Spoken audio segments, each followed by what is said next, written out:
Hello my 100,000 beautiful watchers. Sorry, there will come a time when I stop crowing about that, but it is not this day! So, big old adaptation coming out, Spielberg directing, lots of hype. I couldn't really ignore it, but I also can't do a Lost in adaptation for it because, well, I use film footage in those, so I have to at least wait for the DVD to be out. I figured a good compromise would be if I reviewed the book just before I saw the film and then gave that a review too. Sound good? Well, I guess it doesn't really matter, I'm doing it anyway.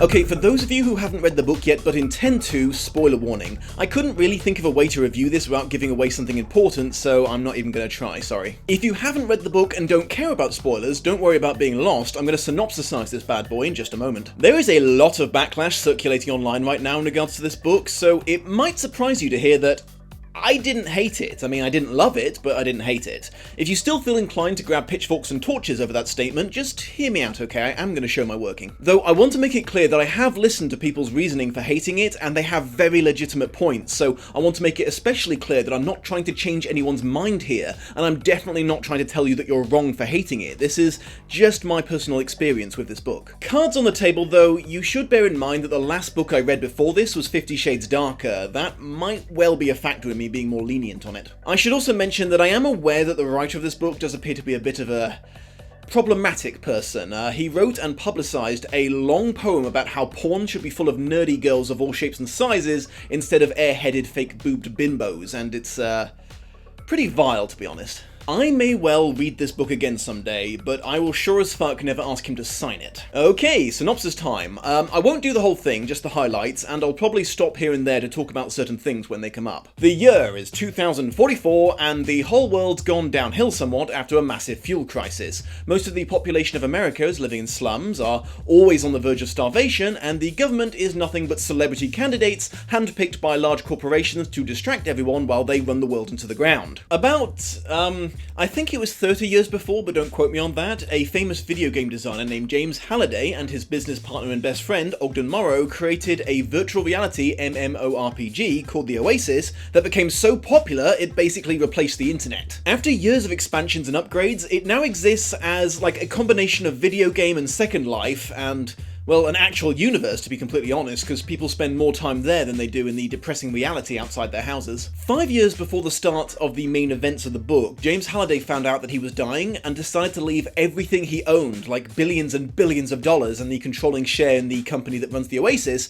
to whoever could complete his final video game. He created what he called an Easter egg and hid it in the Oasis somewhere, decreeing that the first person to find it would win. To do so, you had to solve a bunch of riddles, complete a bunch of challenges, and collect 3 keys that would open 3 gates somewhere in the universe he created. Now, if you've seen the trailers for the upcoming film, you're probably wondering where all the 80s comes from. Well, basically Halliday was a huge nostalgia junkie for the time period he grew up in, and he wanted everyone to share in that because he was a bit mental, to be completely honest, but because of that, he made all the riddles and all the quests to find the keys and gates tied into 80s pop culture somehow, mostly through references to iconic video games, movies, and music. The whole world went mad looking for this Easter egg for years. The people who dedicated their lives to finding it became known as egg hunters, which got quickly shortened to gunters, because of fucking course it did.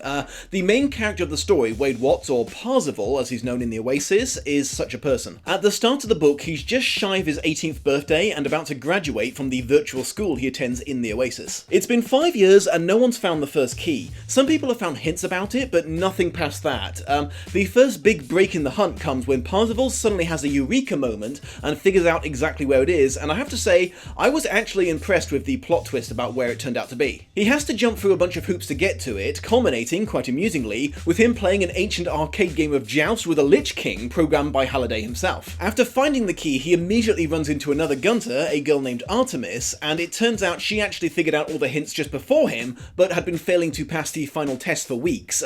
She's really annoyed at first that Parzival snuck in and got there first, but the competition inspires her to finally beat the Lich. For his part, Artemis is super thrilled to meet Artemis because she's a famous blogger and he's been harbouring a kind of creepy crush on her for years. Parzival's best friend is a guy called H, and he's also a talented gunter, and he figures out where the key is based on Wade's location. Then 2 more players, a pair of young Japanese brothers working together, called Daito and Shoto, find it as well. They're both very committed to their culture, so they dress as samurai like 24/7, and the group of them become known as the High Five and become instant celebrities. The antagonists of the tale are the employees of a mega broadband provider called IOI. They want Halliday's shares in the company so they can control the Oasis and make it subscription-based instead of free, and put unskippable ads on everything and do all those other nasty things that big soulless corporations do. They have an army of in-game avatars looking for the egg that are referred to as the Sixers because instead of names they all have employee numbers beginning with 6 for... honestly, for it sounds good in the book reasons. That sort of thing does crop up quite a lot here. After Wade gets the first key, they try to bribe him into telling them where to find it, and when he refuses, they then threaten to kill him with a bomb they've planted underneath his trailer park. He hopes that they're bluffing and knows that if they're not, they're going to kill him anyway, so refuses this too, and they do follow through and blow up his home, killing hundreds of innocents. Fortunately, he wasn't there at the time because he logs into the Oasis from a secret hideout of his about half a mile away. So the bulk of the rest of the story is Parzival contending with Artemis, H, Daito, Shoto and the Sixers in the race for the Easter egg, while also trying to maintain his friendship with H, earn the trust of the Japanese duo, try to date Artemis, and avoid being murdered by the Sixers. Yeah, despite being rivals in the greatest competition known to man, Parzival and Artemis hit it off so much they start semi-dating, spending all their time together living the rockstar lifestyle as part of the mighty five at the top of the scoreboard. After about 6 months of this, Wade confesses his love for her, but this makes Artemis realise they're hindering each other's chances of completing the quest, so she breaks up with him. This is the point in the story where old Parzival loses quite a lot of goodwill with the audience because he doesn't take the breakup well. I mean, he basically becomes a classic stalker ex, sending her messages every day for weeks, buying her gifts and airdropping them onto her base of operations. He stands outside her window with a fucking boombox over his head because literally all he knows about romance he learned from 80s rom-coms. I will swing back to this. He eventually gives up and throws himself back into the hunt. Sometimes he takes the lead, sometimes it's someone else from the five. Quite often, despite them being rivals, they help each other along until right at the end, when the Sixers jump ahead through a combination of luck and cheating, so they all, and by all I mean the five and hundreds of thousands of other players who don't want the Oasis to fall into the hands of IOI, team up for a huge final battle against the Sixer army in the hopes of getting to the last gate first. So yeah, not without its deep flaws, but I still kind of enjoyed this book. First of all, if you're thinking, oh no, the power of childhood nostalgia has blinded the Dom, then fuck you, I'm not that old. I was born in 1987, so I don't remember the 80s happening firsthand, and I'm not only not obsessed with 80s culture, I would say I have somewhat limited patience for it. I made the mistake of marathoning the second season of Stranger Things, then immediately watching Thor Ragnarok, and while I enjoyed both of them, I didn't want to hear another fucking synthesizer for a long time. This apathy towards 80s pop culture resulted in a lot of things in this book flying right over my head. Ooh, Joust. Not played that. War Games. Not seen that. Zork. Well, I've not played it, but I am aware of it by reputation at least. Black Tiger. Nope, back to having no idea what to imagine. Ooh, Rush.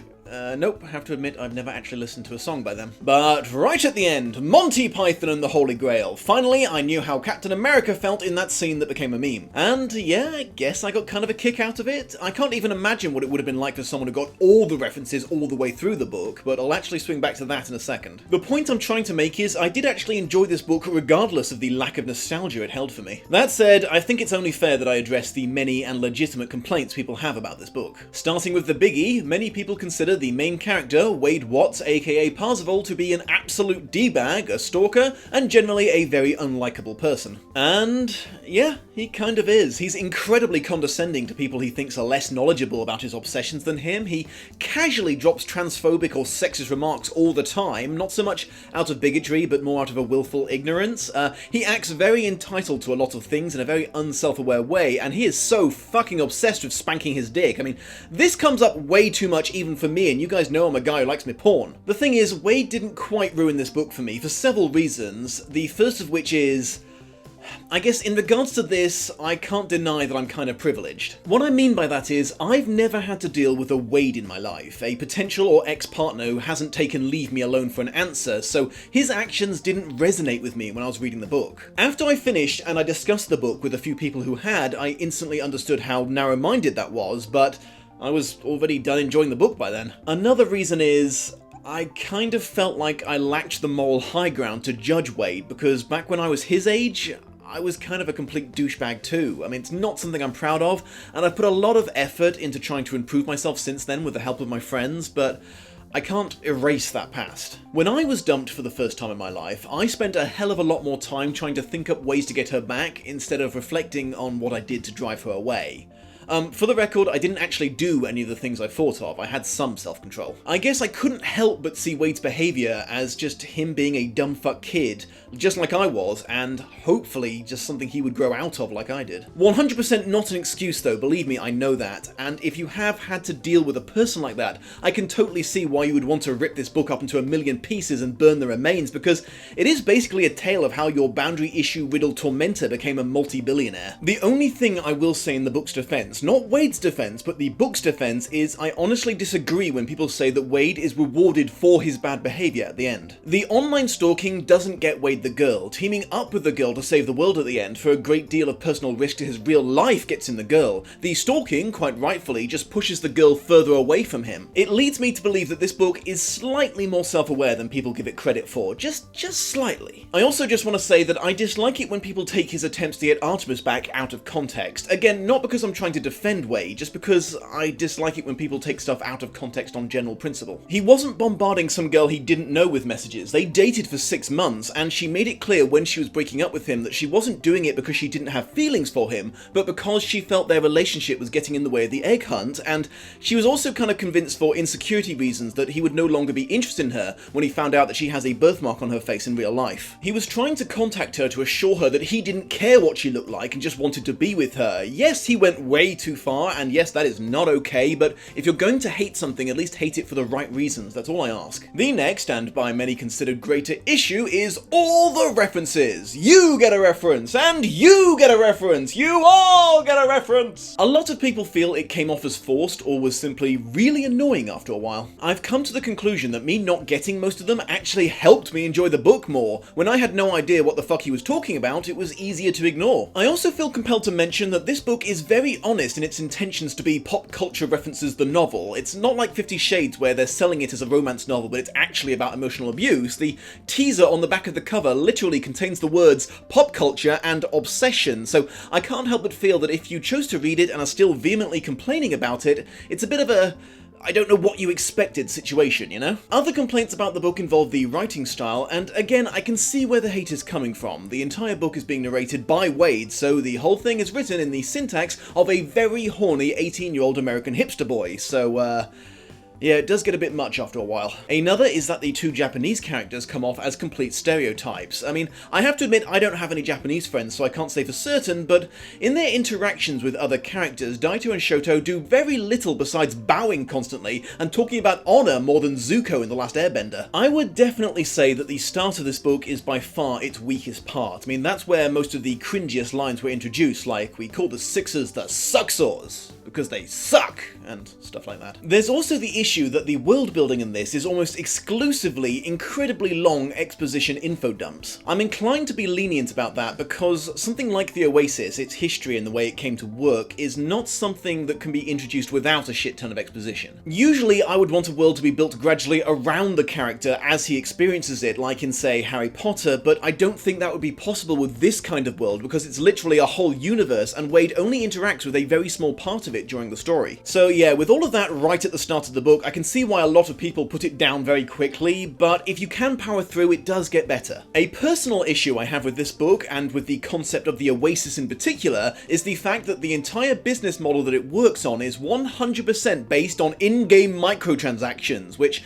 if you didn't know, is the idea of selling virtual goods for small amounts of very real money. I won't go off on a tangent explaining exactly how fucked up that is, but if you're a regular online gamer, or you've ever watched an episode of The Angry Joe Show, you'll know that games that run on microtransactions are kind of considered the devil. When I was first reading this, I was like, wow, this book must be much older than I originally thought for them to be touting the merits of this as if it were some new incredible invention, but no, 2011. It makes a bit more sense when you get to the 2044 time period, as the Oasis is often treated as more real than real life by then, but when it first started it must have gotten some terrible reviews from the gamer channels, that's all I'm saying. Making matters worse, do you know how I know the Oasis would never have caught on in real life as an MMORPG no matter how insanely immersive it was? It's a single life video game. One death is game over. You have to create a new avatar and start from scratch. No no game in the history of gaming has ever done that for a reason. I mean, it might occasionally be included as an optional insanity difficulty setting, but that sure as fuck wouldn't be the only way you could play the game. And just to be clear, it's not just your avatar, it's your entire account that gets wiped with player death in the Oasis. We're not just talking about losing whatever items were on you at the time,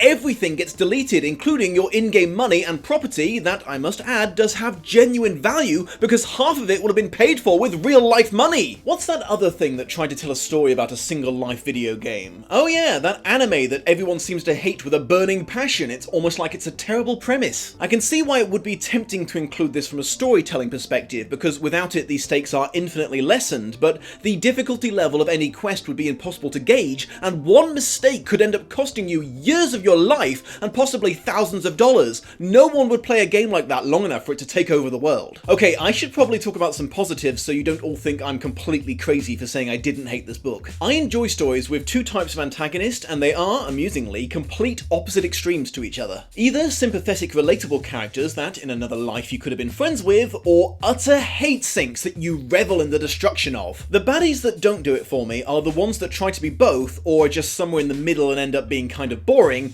or they're just sort of silly and incompetent and just there to be laughed at. The author of this book, Ernest Cline, succeeded in making me hate the Sixers. They are scummy, cheating corporate douchebags, and the idea of them winning filled me with a cold fury. This really helped me root for the lead despite him being, as we discussed earlier, a bit of a wanker. I also love that the egg hunt was broken as fuck difficulty-wise, partly because we've all played games like that, and also because this makes perfect sense in the story. Halliday actually mentions at the start that he obviously couldn't beta test the egg hunt before its release, so there was bound to be some issues with it. As a result, it took 5 years for anyone to pass the first and supposedly easiest challenge, finding the first key, but everyone who found it instantly figured out the riddle for the location of the first gate. Then it took 6 months to find the second key, but after that it was only a matter of weeks before the entire rest of the quest was completed. I regret to say that the whole society crumbling down while a puppet celebrity president dances around like a buffoon while other nations and large corporations control everything and want to destroy neutrality of the internet is a lot more real now than it was when the book was written. That might be another reason it resonated with me much more than I was expecting. Amusing fun fact, I noticed that the audiobook you can get for this on Audible, not advertising, no sponsorship, was narrated by Will Wheaton, which is hilarious because Wheaton is talked about in this book. He's the vice president of the Oasis, overseeing player rights, and is a known ally of the Gunters. There's also an entire sector of the galaxy named after him as well. Steven Spielberg is mentioned too, as it happens. Both Halliday and Parzival thought that he's one of the greatest filmmakers to ever live. I can see why he was willing to sign on to direct this adaptation. Although it is cheapened slightly because they also consider Kevin Smith in the same category, and I mean, come on guys, I like Clerks and Dogma as much as the next guy, but... Okay, I'm going to end on some predictions for the film and some thoughts on the trailer. Because I've left doing this so late, a lot of you will already have seen the film by the time this video comes out, so feel free to laugh at how wrong I'm being. I foresee the same amount of nostalgia references, but slightly different nostalgia to the book for copyright reasons. I mean, those big film corporations own a lot these days, but they don't quite own everything yet. I didn't actually care enough to read the article, but I saw a news headline that read, "Why you're not going to see any Star Wars in Ready Player One," so I guess there's that. We probably won't see the parts in the story where Wade becomes extremely overweight because, you know, Hollywood hates large heroes, or the bits where he starts using a body wash that completely dissolves all the hair on his body so he'll fit into his VR suit better. And I do mean all his hair, we're talking like head, body, eyebrows. I know everyone's kind of pissed about the Iron Giant killing people in this, which, I mean, if you're a big fan of that movie, I totally get, because a huge part of his character was being non-violent, but, I mean, you have to bear in mind that even in the context of the story, that's not supposed to be the Iron Giant. Towards the end of Ready Player One, everyone who passes a certain test is offered a giant pilotable robot as a reward, and the Iron Giant is mentioned as being one of the options that no one picked. I'm going to go ahead and predict that this is one of the examples of the nostalgia switcheroos due to copyright that I just mentioned, so what you're seeing there is a robot that just happens to look like the Iron Giant being controlled by a teenager. So on one hand, complaining about this is a bit like complaining about someone using a SpongeBob SquarePants skin to play Minecraft, because SpongeBob would never kill someone with a diamond sword. That's a complete betrayal of his character. But on the other hand, it was still a really dumb move by the filmmakers to not predict this kind of backlash over it. Judging by the trailer, they seem to be playing up the video game aspects of the Oasis quite a lot, which should be fun to watch even if it is a bit off book, because that actually skipped over almost all of the leveling up related gaming that Parzival did that wasn't directly related to the Egg Quest, and Book Parzival very rarely took part in PvP unless he was forced to. It does does appear that they've decided to make everyone's avatar completely different looking to their real-life counterparts. I mean, Daito and Shoto did that anyways, but Artemis looking almost exactly like her avatar with one exception of her birthmark is part of her character, and H looking and sounding like a Caucasian male is also kind of a plot point, but I guess they decided they wanted to go with more fantastical looking characters in the Oasis parts of the story. They also seem to be playing up the Back to the Future DeLorean a lot by the looks of things. I mean, it's really not in the book all that much. I really hope they keep the visually hilarious things, like playing the arcade game with a giant lich. I mean, if they don't, that would have been one of the biggest missed opportunities of film adaptation history. Okay, I think that's enough for now, in no small part because I am literally just about to go and see the film, so I will see you guys shortly in that review. Peace!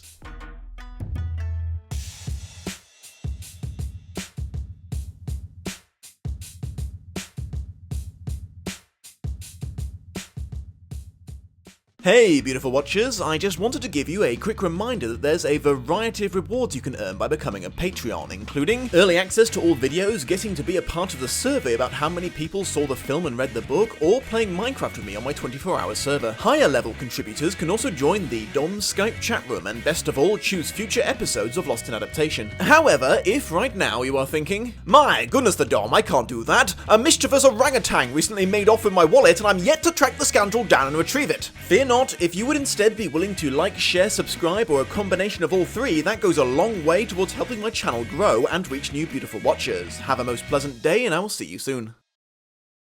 And his business partner and friend, Ogden Morrow, created a virtual reality MMORPG called The Oasis, and his business partner and best friend, Ogden Morrow, created a virtual reality MMORPG every time. Making matters worse, do you know how I know The Oasis would never have caught on in real life as an MMORPG? Making matters worse, do you know how I know The Oasis would never have caught on in real life as an MMO? Making matters worse, do you know how I know The Oasis would never have caught on in real life as an motherfuck? Do you know how I know The Oasis would never have caught on in real life as an MMORPG? I'm going crazy here! It's single life. It's a single life. It's a single life video game. No game. A single life video game. Not comes from. Well, basically, goodbye script. You'll be remembered. Has ever done that for a reason. It's lunchtime. This would never have caught on in real life as an MMORPG, no matter how insanely immersive it was. Time for a break.